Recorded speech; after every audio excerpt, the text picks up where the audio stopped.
For our next guest, in the middle of a thriving high school career full of athletics, social activities, and volunteering, Brian Crowley was delivered a blow during his senior year. He was diagnosed with cancer in his left leg. Brian went from early morning workouts to early morning chemo sessions. Brian, welcome to Notre Dame Day. Thank you for being here. Thanks for having me. Great to have you. Before we start to talk about your cancer diagnosis, can you tell me a little bit about what life was like before you learned you were sick? Yeah, so before I learned that I had cancer, I was very involved with my school community.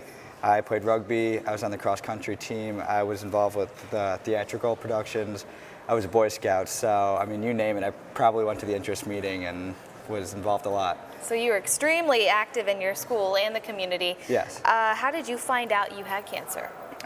So one day after rugby practice, I noticed a lump on my leg and just thought I'd torn something or sprained something during practice, so I let it go. Then a couple months later, after the school year was over, I had a physical exam, went to the doctors. He was finishing up writing some prescriptions or something like that, and I just mentioned it to him. So then he ordered a CAT scan, which led to an MRI, which led to a biopsy, and then the eventual diagnosis. And you obviously had very high aspirations for yourself, being so active and for college. How did you manage to stay on top of schoolwork during all of that and get into the college of your dreams? One of the things that helped a lot was my high school was very accommodating. They understood what I was going through, so they gave me extensions on things. They let me skip tests in general if I wasn't feeling them. So that made it easy. But another big thing was attitude. I wanted to live as normal life as possible.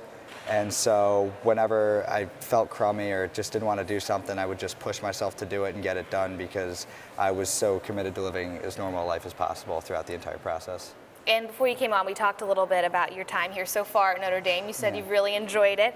What sorts of things are you involved with here on campus? Well, the thing that I'm most involved with is the marching band. That takes up a lot of my time, but I love it. It's great. The community's great. Marching out on the field is great. So that's probably the biggest thing I'm involved with.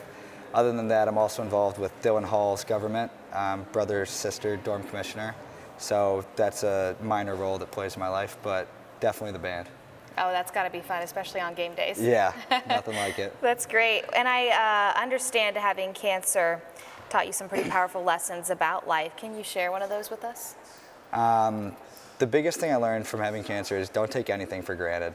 Because, like you said, I had everything going for me. I didn't think anything bad was going to happen. I thought my life was going to go exactly like I'd planned it. And in one day, just learned that wasn't the case. And so I really learned that you have to be thankful for everything you have because you never know when it's going to get taken away. Very true. Something we can all kind of take away Yeah. today. Well, thank you, Brian, so much for being part of Notre Dame Day. Yeah, thank you for having me.